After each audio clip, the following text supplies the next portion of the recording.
السلام عليكم من جديد، وفيديو عن كيفاش تعرف الابن ديالك يتعاطى المخدرات قبل أن يصبح مدمن. تابعوا معي الفيديو. اجتماعية بمدينة آسفي، وهدفها الأول والأخير هو محاربة الإدمان على المخدرات بمدينتنا الغالية.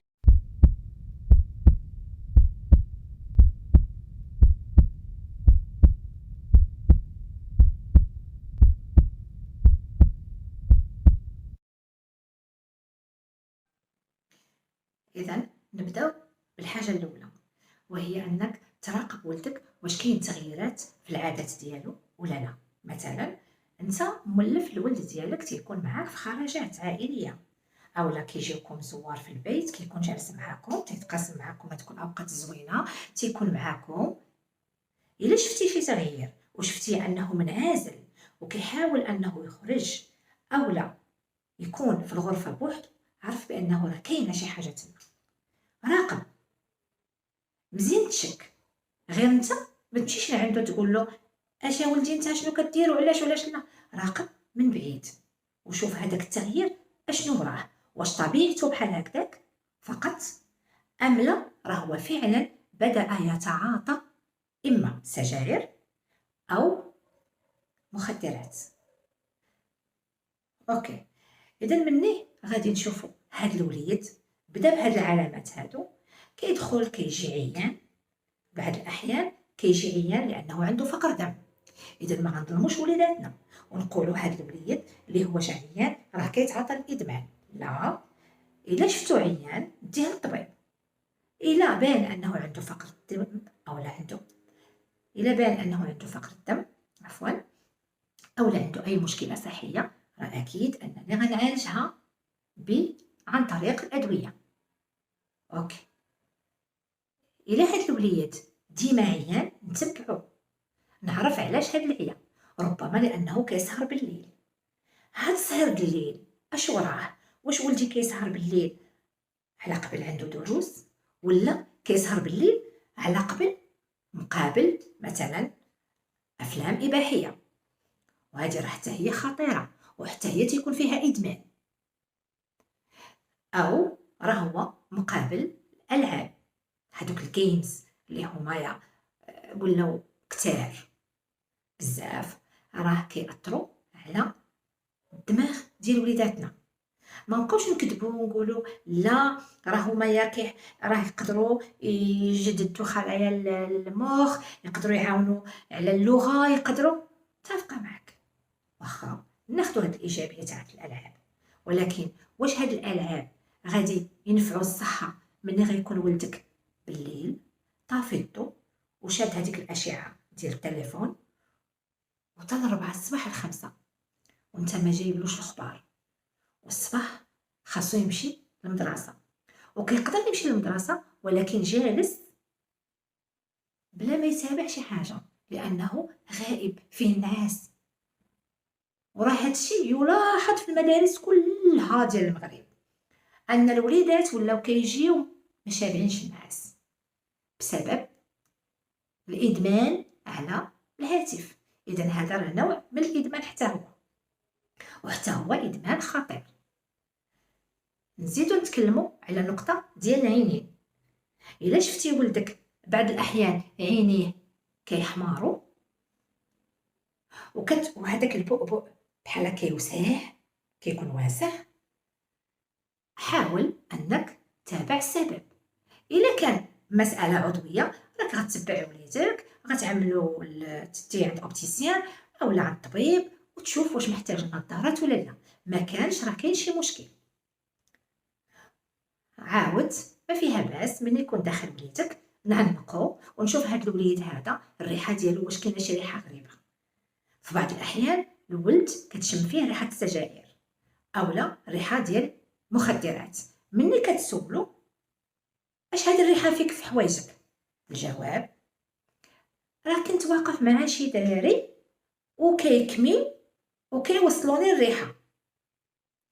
اش كيدير الاب؟ كيتيق، كيقول ولدي واقف مع صحابو وهما تيكميو هو ما تيكميش، شكون قال لك هو ما كيكملش؟ يقدر فعلا ما كيكملش، ما غيكملش سيمانه، شهر، 15 يوم، واحد النهار بسببهم هما غادي يولي يكمل، بسببهم هما يقدر يولي كيكمل حتى المخدرات، يقدر يستعمل اي حاجه. اذا ما سولتيش راسك علاش انا ولدي وقف حدا واحد عنده سيجاره في ايديه؟ علاش؟ اذا هنا خاصني ننتبه للرفاق ديال الوليدات مع من كيمشي هاد الوليد. الا شفتي ولدك ديما داك الاصدقاء ديالو من واحد النوعيه اللي نتوما عارفينها، باينين من لباسهم، باينين من الجلده ديال الوجه ديالهم، كتكون ماشي طبيعيه. لان الانسان اللي كيكون طبيعي ولونه اسمر كيبان لونه اسمر، اما اللي كيبان لك في اصحاب ولادك انهم الوجه ديالهم بحال مزرق، بحال داك الوجه مزيف، عرف بان هذاك الولد اللي مع ولدك راه لا بد هذاك الشيء راه ماشي مش مساله صحيه دائما، راه عنده شي مشكل وراه انه يدمن.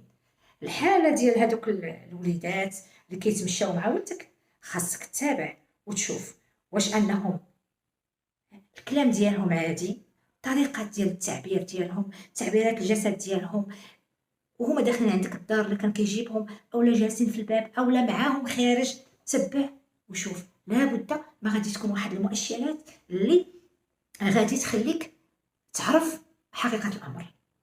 اذا هاد الولد هذا الا تبعناه ولقينا عنده رفقاء السوء، خاص تكون صرامه، ما يتبعهمش وما يكونش معاهم. وماشي نقولها غير مره ونغفل، لانكم كتعرفوا ملي كتزير على الوليد او على البنيه تقول لها هادوك الرفيقات ديالك اولا داك بالنسبه للولد الرفقاء ديالك ما صالحينش ليك، راه كيتبع الراي ديالك، كيمشي معاه واحد المده وجيزه وعاود يتلفك ويرجع ليهم.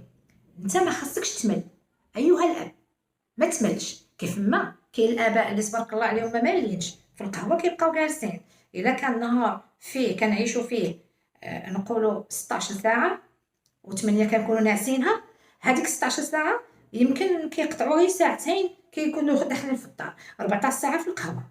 حنا ما تنقولوش الاباء يزيروا روسهم وصافي ويبقاو هما والامهات هكا مشحونين بالزمان وبالوقت وبهذا، ولكن هذه مسؤوليه.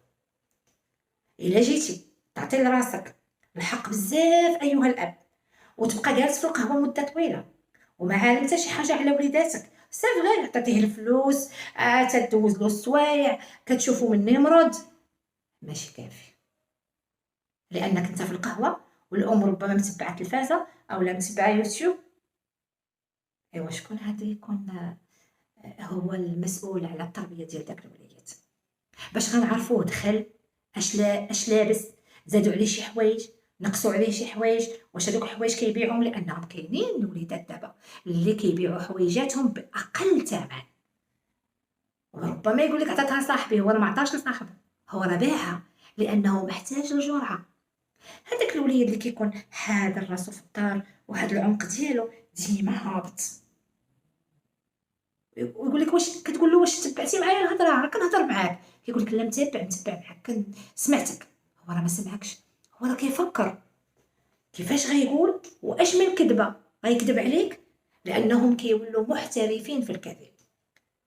ملي كيولي المراهق او شاب ما عندوش الفلوس في جيبه وتبلى بهاد الكلمه، بهاد العباره تبلى، يا اما بسجائر او تبلى بالمخدرات ديال الحشيش او القرقوبي، فما كيبقاش عنده نهائيا شي تفكير الا واش عندي في جيبي الحشيش اللي غنكمل، الجرعه اللي غنكمل، ولا ما عنديش.